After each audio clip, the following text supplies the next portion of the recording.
CM Hemant Soren ने 100 bed के अस्पताल का किया ऑनलाइन उद्घाटन। अस्पताल में लगाए गए सभी आधुनिक तकनीक उपकरण। संक्रमण की तीसरी लहर की आशंकाओं के मद्देनजर वेदांता के अस्पताल का कराया गया निर्माण। जामताड़ा विधायक इरफान अंसारी ने बीजेपी पर साधा निशाना। यूपी के सीएम योगी आदित्यनाथ पर बयानों की दागी तीर।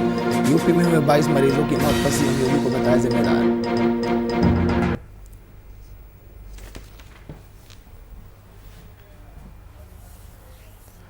नमस्कार, वीआईपी न्यूज आप देख रहे हैं। मैं आपके साथ सागर मिश्रा। स्वागत है आप सभी का बात झारखंड की में। झारखंड प्रदेश कांग्रेस के कार्यकारी अध्यक्ष और जामताड़ा विधायक इरफान अंसारी ने एक बार फिर बीजेपी पर निशाना साधा है। इस बार उन्होंने झारखंड प्रदेश की बीजेपी पर नहीं बल्कि यूपी के सीएम योगी आदित्यनाथ पर बयानों की तीर दागे। उन्होंने यूपी में हुए 22 मरीजों की मौत का जिम्मेदार सीएम योगी को बताया। मामले में कार्रवाई के तहत उन्होंने यूपी में राष्ट्रपति शासन लगाए जाने की मांग की।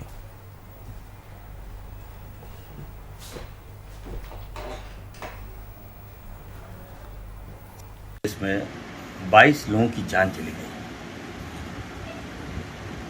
इलाज करा रहे थे और राज्य सरकार ने मॉक ड्रिल कर दिया, ऑक्सीजन बंद कर दिया। इससे बड़ा तमाशा और क्या हो सकता है? इससे बड़ा नाइंसाफी और क्या हो सकता है? जोगी को, भाजपा के नेताओं को फांसी की सजा होनी चाहिए। कभी माफ नहीं करेगी जनता। इसीलिए मैं कहना चाहता हूं, जो ये लोग देश नहीं चला सकते हैं, ये राज्य नहीं चला सकता है ये व्यक्ति। ये भगवा कलर पहन लेने से, ये मठ के लोग हैं, इसको मठ के एक्सपर्ट है, धर्म प्रचार में भेजिए इसको। कहां इसको मुख्यमंत्री बना दिए हैं आप लोग? पूरा राज्य को तहस नहस कर दिया, यूपी को बर्बाद कर दिया, जालंग बंद नहीं करता यूपी। गंगा पूरा मेला कर दिया, हजारों हजार लाश सड़ रहा है गंगा में। आए थे गंगा मैया साफ करेंगे, दूषित कर दिया ये लोग गंगा मां को। कैसे जनता माफ करेगी इन लोगों को?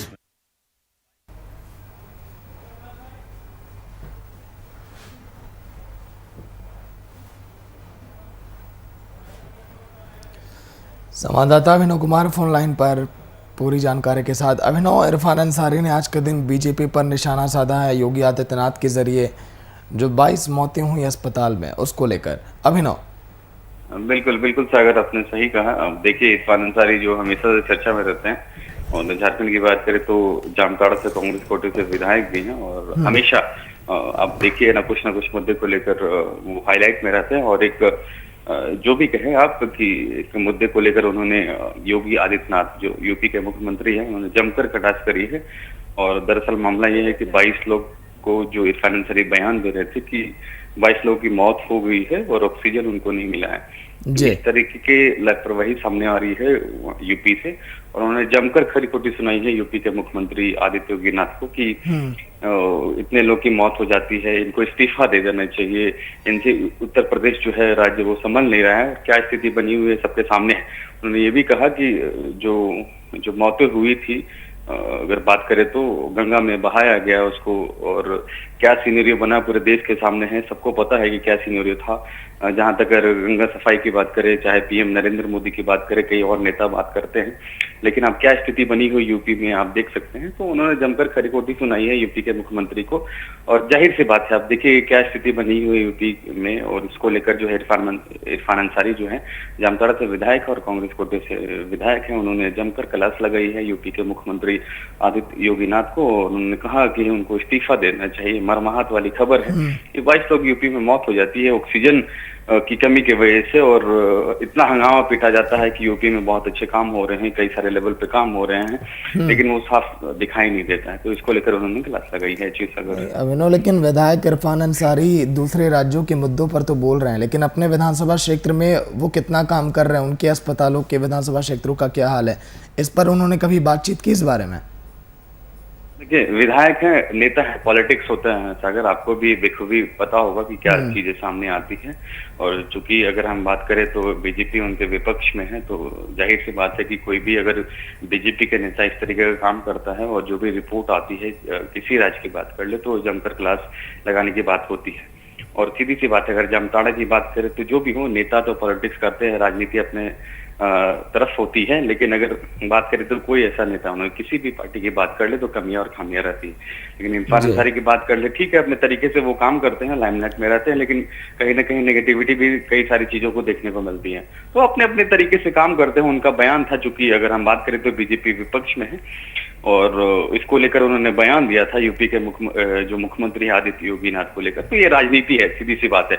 और इरफान अंसारी की बात कर लेगा तो भाजपा पर हमेशा अटैक करते हैं, चाहे यूपी की बात कर ले या प्रदेश की बात कर ले, कुछ ना कुछ मुद्दे को लेकर अपना बयान देते हैं। अब यूपी का खबर उनके सामने आया था तो उन्होंने बयान जारी करके बोला है। ठीक है, अपने अपने तरीके से राजनीति होती है, लेकिन अगर जो भी गलत होता है, अगर उस मुद्दे को उठा रहे तो ये पॉजिटिव है। जी सागर जी, चलिए शुक्रिया अभिनव पूरी जानकारी के लिए।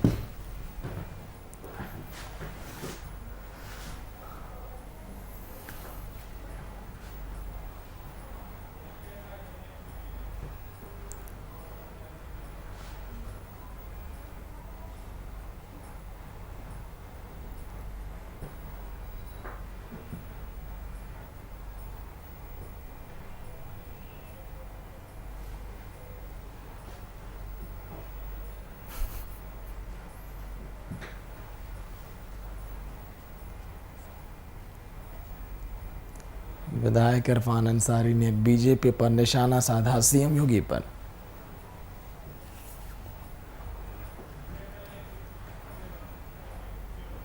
मुख्यमंत्री हेमंत सोरेन ने बोकारो के सेक्टर 5 स्थित पुस्तकालय मैदान में वेदांता द्वारा निर्मित 100 बेड अस्पताल का ऑनलाइन उद्घाटन किया। बोकारो जिला प्रशासन और वेदांता इलेक्ट्रो स्टील के संयुक्त पहल से बने इस अस्पताल में सभी आधुनिक तकनीक के उपकरण लगाए गए हैं। संक्रमण की तीसरी लहर की आशंकाओं के मद्देनजर वेदांता ने अपने मद से इस 100 बेड वाले अस्पताल का निर्माण कराया है।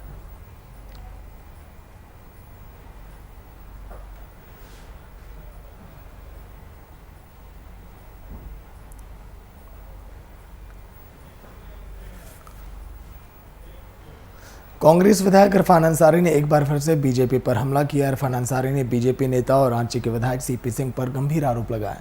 इरफान अंसारी ने सीपी सिंह पर साजिश के तहत अल्पसंख्यक समुदाय को डेली मार्केट से हटा देने का आरोप मढ़ा।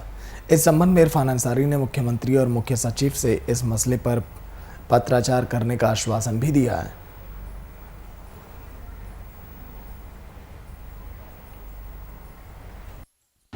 देखिए, इन लोगों का मामला है कि अस्थायीकरण इन लोग चाहते हैं और हरमो हाउसिंग कॉलोनी के पास माननीय उच्च न्यायालय ने इनको ज़मीन दिया था और भारतीय जनता पार्टी के एक नेता जो उस समय मंत्री थे सीपी सिंह, इन लोगों को बेघर कर दिया था, बेदखल कर दिया था डेली मार्केट से। अब जो ज़मीन मिला है ये हाई कोर्ट के आदेश से मिला है। अब ये लोग चाहते हैं कि इनका अस्थायी हो जाए, तो हमारे पास आए हैं। तो निश्चित तौर पर मैं इनकी बातों को सुना हूं और माननीय मुख्यमंत्री महोदय से और चीफ सेक्रेटरी से मिलकर इनको मैं अस्थायीकरण कराने का काम करूंगा।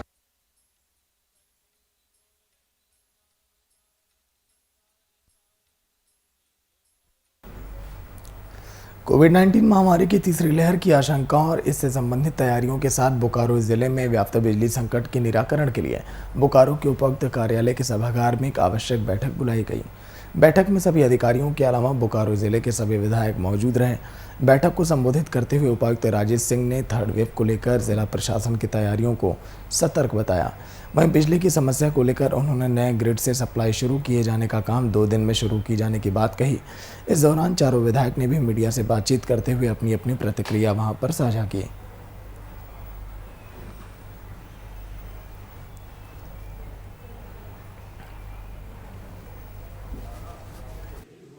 चीफ सेक्रेटरी ने कहा कि भाई ये जानकारी हम लोगों को नहीं थी, मुख्यमंत्री जी से बात करते हैं, कैसे ऐसा हुआ वो बात करते हैं। मैंने स्पष्ट रूप से कहा कि जो भी इसका दोषी होगा उस पर कार्रवाई होना चाहिए और उन्होंने कहा, आग्रह किया कि आप धरने पे मत बैठिए, हम लोग इसको संज्ञान लेकर करवाते हैं। उन पे विश्वास करके उनकी बातों को जब मुख्यमंत्री इस बात को ले और कंपनी इतना बड़ा औकात वाला नहीं रह गया कि उसके लिए हमको तो यहाँ धरना पड़े। एक बार के आंदोलन में तो उसका जो सीईओ है और उसका जितने भी पदाधिकारी सभी को यहाँ से कंपनी ने दूध में मक्खी की तरह निकाल करके बाहर फेंक दिया। आज कोविड-19 के संभावित तीसरी लहर और बिजली की समस्या से संबंधित बैठक की।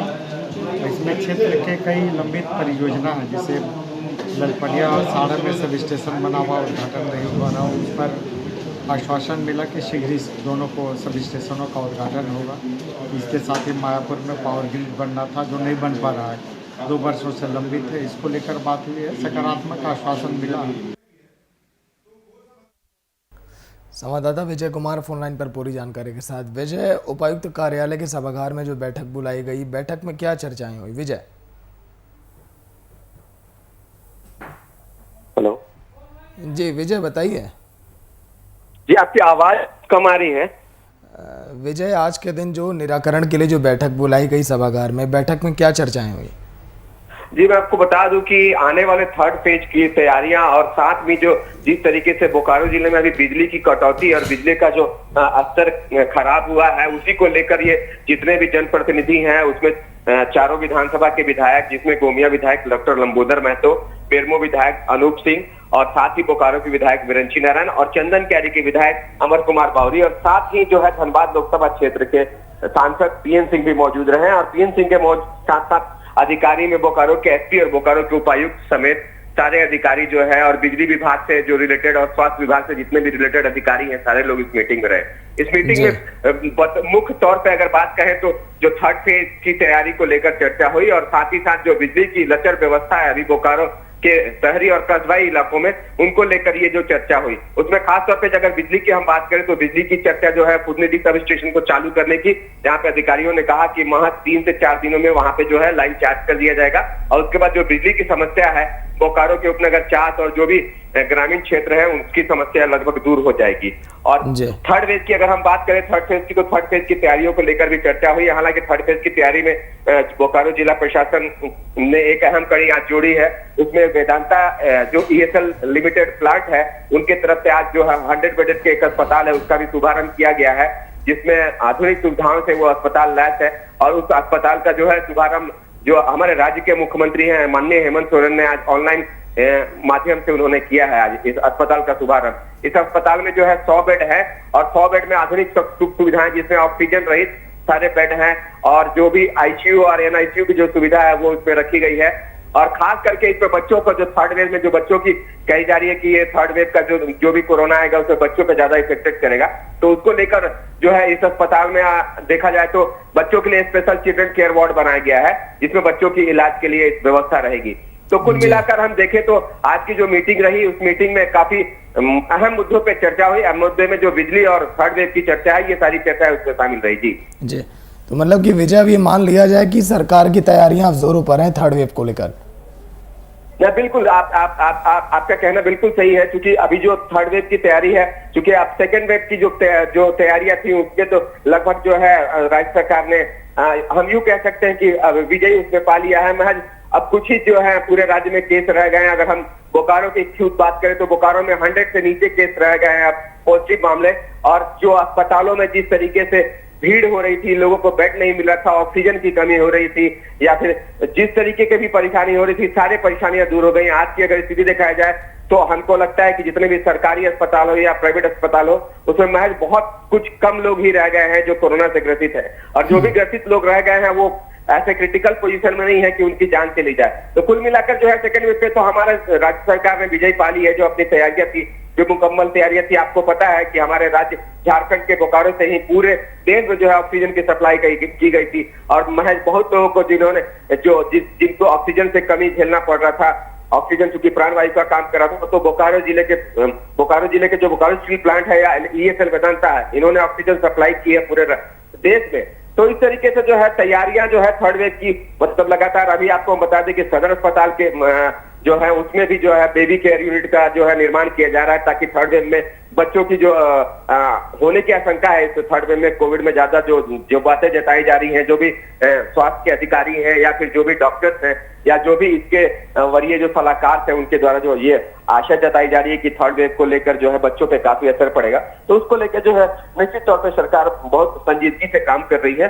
और आज मुख्यमंत्री ने अपने संबोधन में यह कहा है, जब ऑनलाइन उद्घाटन कर रहे थे वो अस्पताल का, जो आज 100 बेडेड का एक वेदांता इलेक्ट्रो स्टील की तरफ से जो अस्पताल बनाया गया है, उसमें खासकर उन्होंने कहा कि सरकार के पास सारी चीजें उपलब्ध हैं और जो थर्ड वेव की तैयारी है उसको लेकर हम पूर्ण तरीके से लग गए हैं। और सिर्फ बोकारो में ही नहीं, आज उन्होंने एक बताया कि उन्होंने जो सुदूर इलाका है लातेहार का, वहां पे भी उन्होंने एक अस्पताल का शुभारंभ किया है। तो इस तरीके से जो है सरकार लगातार जो है स्वास्थ्य के क्षेत्र में निरंतर काफी सुविधाएं बढ़ाते जा रही है। और जो केंद्र सरकार है, केंद्र सरकार भी उन्हें मदद करने की जो है आशय दी है।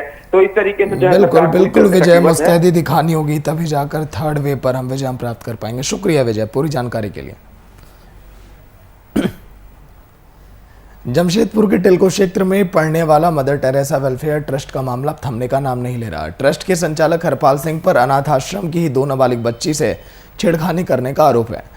उसके बाद ही ट्रस्ट सुर्खियों में आ गया। ट्रस्ट के बाकी 46 बच्चियों ने हरपाल सिंह पर लगाए गए आरोप को गलत करार दिया और कहा कि हरपाल सिंह और उनकी पत्नी हमारे माता पिता हैं, अगर उन्हें पुलिस गिरफ्तार करती है तो हम लोग भूखे मर जाएंगे। इधर इस मामले को लेकर ट्रस्ट की लड़कियां आज एसपी दरबार पहुंची, जहां पूरे मामले की जांच अब करने की मांग की गई। अभी हम लोग मतलब एसएसपी सर है नहीं, तो हम लोग उनसे अभी रिसीविंग ले लिए, उनसे मुलाकात नहीं हुई, ना ही डीसी सर से अभी मुलाकात हो पाई है। डीसी सर भी अभी आए नहीं है। तो अभी क्या आप लोग क्या मांग को लेकर आए? हम लोग मांग को लेके आए हैं कि ये जो मामला है उसको अच्छी तरह से देखे, जो निर्दोष है उन पे झूठ मूठ की मतलब ऐसा आरोप ना लगाए। क्योंकि अगर हमारे सर गलत नहीं है तो उनके साथ गलत होना भी नहीं चाहिए। अगर हमारे सर को न्याय नहीं मिलेगा तो हम लोग यहाँ पे आके धारणा देंगे और यहाँ पे आके सुसाइड करेंगे। अगर हमारे सर को मतलब न्याय नहीं मिलेगा तो हम लोग सब कुछ करने के लिए तैयार, क्योंकि वो हमारे माता पिता हैं। अगर उन लोगों को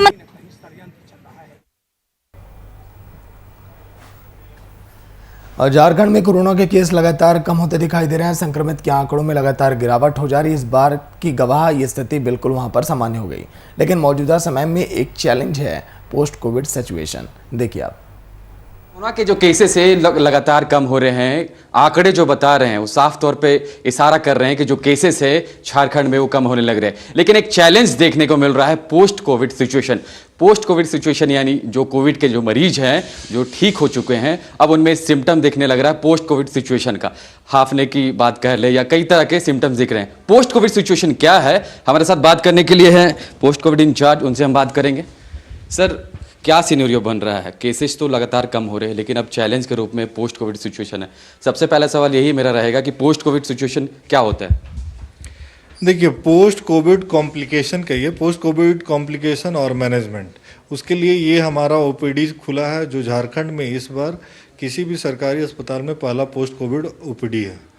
और पोस्ट कोविड ओपीडी जो आपने पूछा कि क्या है, तो पोस्ट कोविड ओपीडी में हम वैसे मरीजों को देखते हैं जो कोविड से ठीक होकर अपने घर चले गए हैं, निगेटिव होकर अपने घर चले गए हैं, लेकिन घर जाने के बाद भी कुछ ना कुछ रेसिडुअल प्रॉब्लम्स उनमें रह गई है।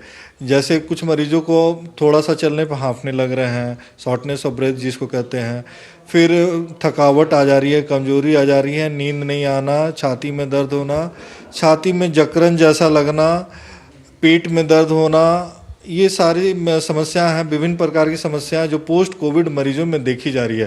ब्लड शुगर का डिरेंज हो जाना, जब वो भर्ती थे तब थोड़ा उनका शुगर हाई था, लेकिन उससे पहले वो बिल्कुल ही ठीक थे, और घर जाने के बाद अभी भी उनका शुगर फिर से बढ़ा हुआ आ रहा है। तो न्यू ऑनसेट डायबिटीज़ का भी कंप्लेन आ रहा है।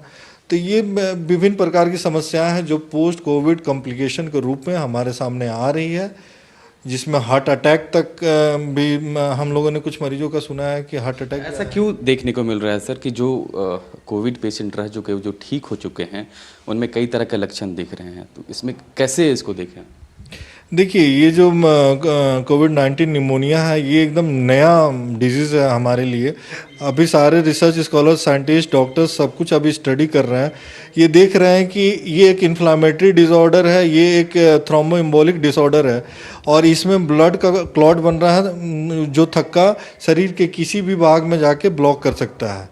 तो इसलिए ये इसका जो मेन रीज़न है वो क्लॉटिंग डिसऑर्डर है। ये जो थक्का जाके हमारे हार्ट को ब्लॉक कर दे रहा है तो हार्ट अटैक हो रहा है, ब्रेन को ब्लॉक कर रहा है तो पैरालिसिस हो रहा है। इस तरह जिस अंग को, अगर लीवर को ब्लॉक करेगा तो लीवर इफेक्ट होगा। बहुत सारे मरीजों का लीवर प्रोफाइल भी गड़बड़ आ रहा है, SGOT SGPT बढ़ा हुआ आ रहा है। इस तरह से ये हर एक अंग को कहीं ना कहीं कुछ न कुछ हद तक प्रभावित किया है। ये थे हमारे साथ जो पोस्ट कोविड के इंचार्ज थे और इन्होंने कई सारे सजेशन दिए हैं और जो प्रोटोकॉल है, जो सरकार का गाइडलाइंस है, उसको फॉलो करके चले और कई सारे जो नियम है उसको फॉलो करना पड़ेगा, ताकि जो पोस्ट कोविड का सिचुएशन अगर आता है तो कई सारे जो नियम है उसको फॉलो करके हम इससे बच सकते हैं। अपने सहयोगी विशाल के साथ अभिनव कुमार, VIP न्यूज़, रांची। झारखंड में वैक्सीन की बर्बादी को लेकर सियासी बयानबाजी नहीं थम रही है। बीते दिन प्रदेश बीजेपी के अध्यक्ष द्वारा वैक्सीनेशन को लेकर दिए गए बयान पर प्रदेश कांग्रेस ने पलटवार किया। प्रदेश प्रवक्ता राजेश गुप्ता ने दीपक प्रकाश के बयान को बेबुनियादी बताया। ग्रेडिंग उनके अनुसार चलती है। किस प्रकार वैक्सीनेशन में बर्बादी की बात कही जो बिल्कुल झूठी थी, तथ्य से परे थी। 4.63% यहाँ पे वेस्टेज हुआ था वैक्सीनेशन, और उन्होंने कहाँ 73% दिखा रहे थे। तो भाजपा का ये चरित्र रहा है कि जहाँ उनकी सरकार नहीं रहती है वहाँ के लोगों को दिग्भ्रमित करने के लिए तरह तरह के हथकंडे अपनाते हैं। उस हथकंडे को इस राज्य की जनता ने समझ ली है और पिछले चुनाव में, उसके बाद बाई इलेक्शन में, फिर बाई इलेक्शन में उनको मुँह के खानी पड़ी। तो भाजपा अपना चरित्र, अपने कैरेक्टर को ठीक करे। सरकार का ग्रेडिंग उनके अनुसार चलती है। किस प्रकार वैक्सीनेशन में बर्बादी की बात कही जो बिल्कुल झूठी।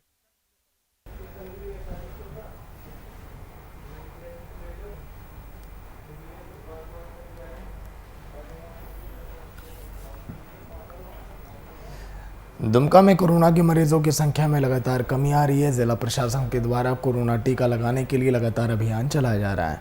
डोर टू डोर वैक्सीनेशन की इसी कड़ी के तहत उपायुक्त राजेश्वरी बी ने कलेक्ट्रेट में मोबाइल वैक्सीनेशन वाहन को हरी झंडी दिखाकर रवाना किया।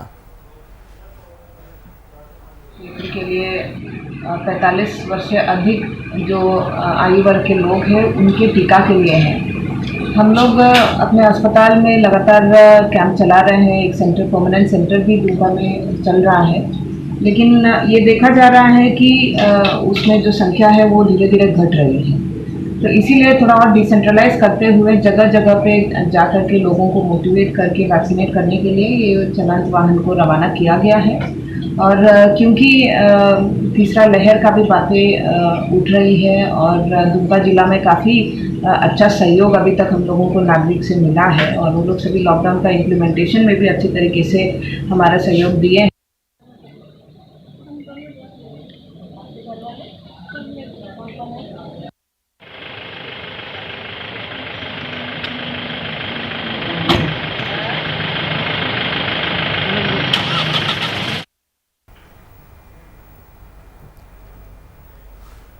कवरगोड़ा जिले से जहां पर भगया पंचायत से जहां पर आधे निर्मित स्वास्थ्य केंद्र भवन के छत पर एक शख्स का कटा सिर बरामद किया गया।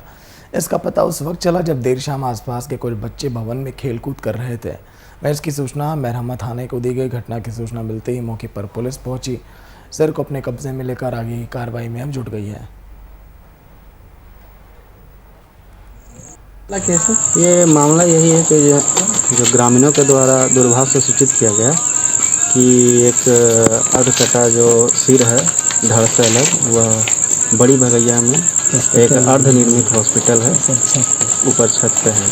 तो उसी के मामले में छानबीन करने आए हैं हम लोग। कोरोना महामारी का कहर पिछले 1 साल से लगातार जारी है। कोरोना की पहली और दूसरी लहर ने ग्रामीण अर्थव्यवस्था की नींव को बर्बाद करके रख दिया। राज्य सरकार ने कोरोना महामारी की दूसरी लहर के संक्रमण को फैलने से खतरे को देखते हुए स्वास्थ्य सुरक्षा सप्ताह यानी कि लॉकडाउन की घोषणा की थी। तो अभी 9 मतलब जिला में तो अभी बंधन में लगे हुए हैं ये सरकार का, लेकिन उम्मीद में किसान लगे हुए हैं कि फिर बाजार अच्छा पटरी में आके चलेगा। इसी उम्मीद पर फिर किसान खेती लगाना चालू कर दिया है।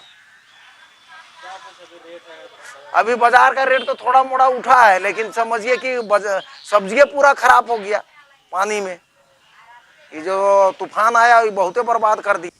लॉकडाउन बीमारी थोड़ा कम हो रहा है तो लॉकडाउन भी थोड़ा थोड़ा कम सरकार कर रही है। बात रही कि इस बार लॉकडाउन ने भी तो हम लोग फसल ने मार खाए और फसल भी हुआ था तो हम लोग को सही रेट नहीं मिला।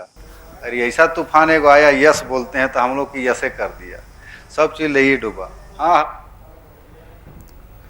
तो चलिए इसी के साथ इस बुलेटिन में इतना ही। देखते रहिए VIP न्यूज़। नमस्कार।